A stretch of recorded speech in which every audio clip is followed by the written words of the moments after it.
Thank you, Nelson.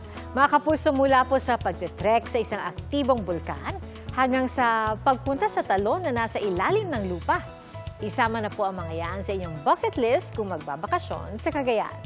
Pasyal po tayo sa pagtutok ni Mark Salazar. Feel the heavenly vibe habang nagtetrek sa gitna ng makapal na hamog. Bonus pa ang panoramic view sa inyong pag-akyat at nagaslas na mga talon. Ang Mount Cagua sa Gonzaga, Cagayan, tiyak na pasok sa mga mahilig sa nature at trekking adventure. Tanawang usok mula sa summit nito. Ang Mount Cagua kasi ay isang active stratovolcano. Nakilala rin bilang Mountain of Fire at Bantay ti Apuy sa Ilocano. Mula sa tuktok ng bundok, baba muna tayo sa ilalim ng lupa. Sa bayan ng Lasam, kakaibang nature trip ang hatid ng Nagtapwakan Falls na tinatawag ding the Falls of the Underworld.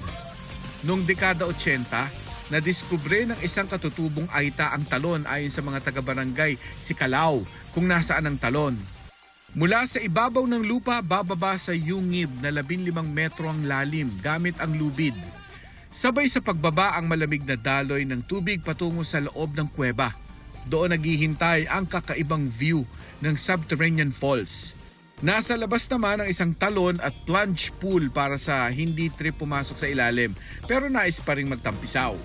O saan tayo sa susunod na pasyal o food trip?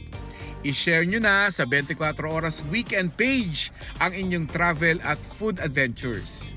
Mark Salazar, nakatutok 24 Oras.